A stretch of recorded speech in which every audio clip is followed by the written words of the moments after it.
Good morning. আজকে 13ই জানুয়ারি, দোলের ঠিক আগের দিন।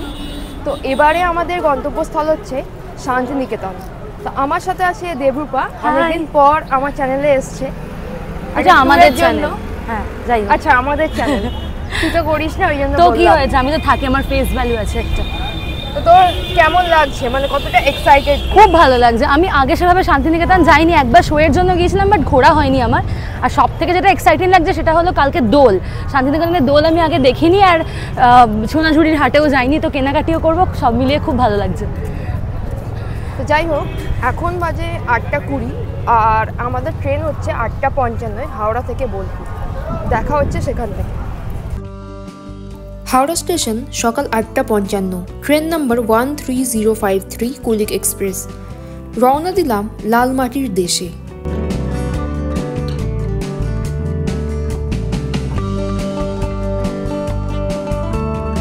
কেটে নিয়েছিলাম ট্রেনের সেকেন্ড সিটিংয়ের টিকিট, যা প্রতি টিকিট খরচা পড়েছিল 90 টাকা করে।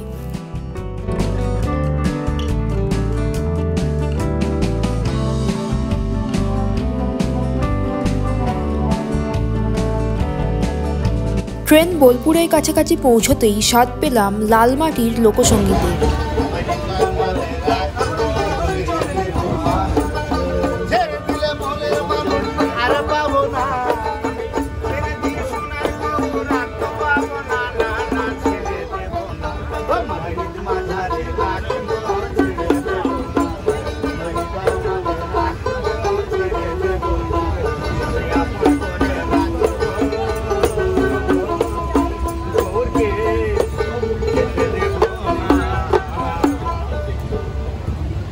এখন বাজে 12:10 আর আমরা এখন এসে নেমেছি প্রান্তিক স্টেশনে।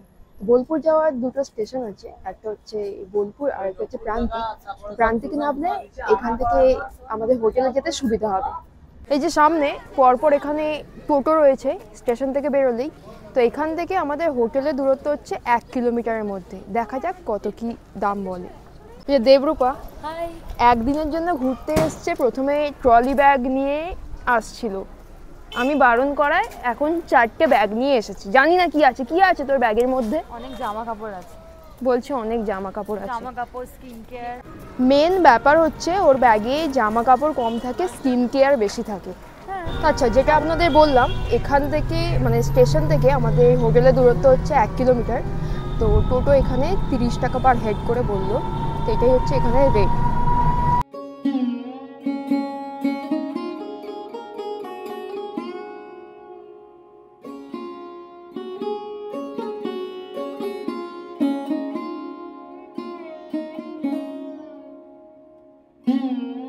একটা টোটো নিয়ে আমরা চলে এলাম। এখন আমরা এসে পৌঁছলাম আমাদের যে রিসর্টটা বুক করেছি, ক্রিক বুটিক রিসর্ট। তো সেখানে এলাম। এদের চেকিং টাইম হচ্ছে 1টা থেকে, এখন 12:30 বাজে। তো আমাদের এখন আধ ঘন্টা বোধহয় ওয়েট করতে হবে। একবার দেখে নিই রিসেপশনে কথা বলে কি বলে। যদি আর্লি চেক ইন হয়ে যায় তাহলে তো খুব ভালোই হয়। তাহলে ফ্রেশ হয়ে খাওয়া দাওয়া করে আমরা আজকে সাইট সিনগুলো করে নেব।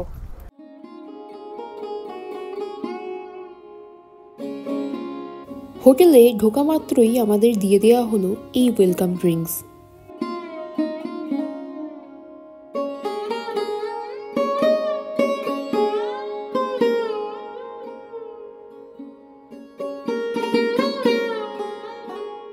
এটায় কোন টাইমে কখন লাঞ্চ টাইম, কখন ব্রেকফাস্ট টাইম, ডিনার টাইম সব কিছু এটার মধ্যে মেনশন করে দেওয়া আছে।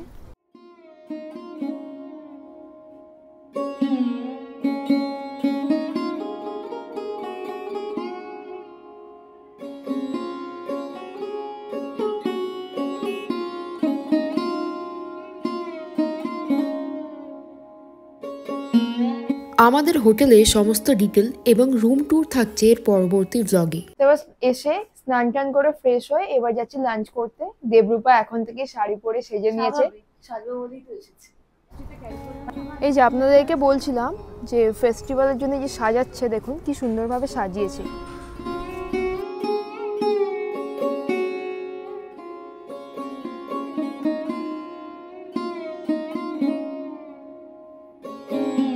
আচ্ছা, এই যে দেখতে পাচ্ছেন এইখানটা করে আমরা আছি এই রুমগুলোতে, আর এই দিকে হচ্ছে ওদের রেস্টুরেন্টটা।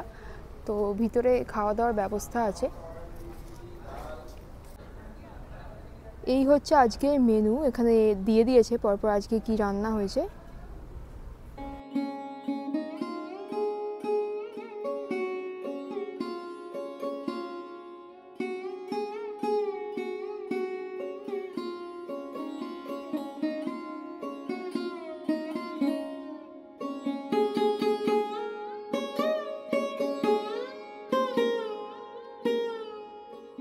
বাঙালি তো তাই দুপুরে মাছ ভাত ছাড়া একদমই চলে না, তাই পাতে পড়লো গরম ভাতের ওপর কাতলা মাছের ঝোল।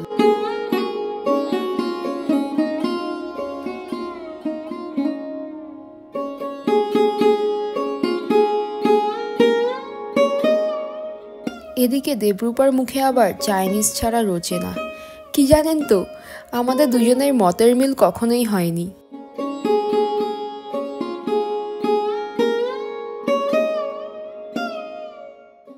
তো এই লাঞ্চ করে বেরোলাম।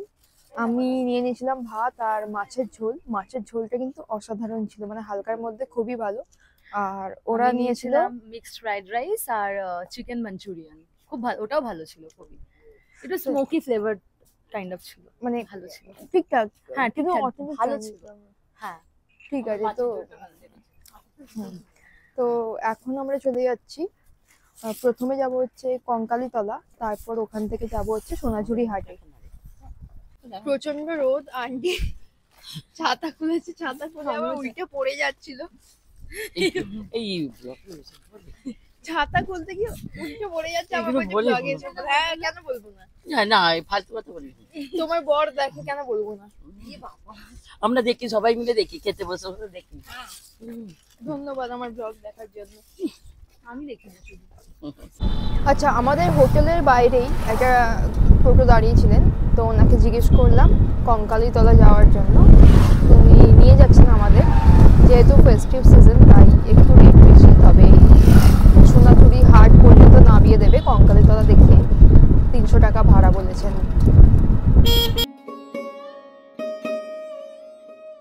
তো চলে এলাম সোনাঝুরির হাটে। কালকে যেহেতু দোল, তাই আজকে হাট বসেছে অনেক আগে থেকে, আর কালকে আরো ভোরবেলা থেকে বসবে।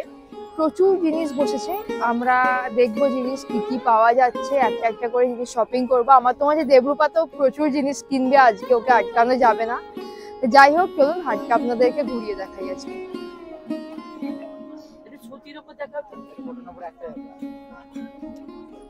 হোয়াইটের উপর নেই, কটনের উপর কোনটা আছে? কত করে বলছো? এই রকমই বলছিলাম, এটার অন্য কালার হবে।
প্রতিদিন এভাবেই কত মানুষ রুজি রোজগারের টানে এই হাটে এসে বসে। দিন নেই রাত নেই, নাওয়া নেই খাওয়া নেই, তাও এই গরমের মধ্যে বসে আছে দুটো পয়সার আশায়। কখন শহর থেকে মানুষগুলো আসবে আর তাদের হাতে গড়া জিনিস কিনে নিয়ে যাবে, এটাই তাদের জীবন। এই সহজ সরল মানুষগুলোর মুখে হাসি দেখলে মনটাও ভরে ওঠে।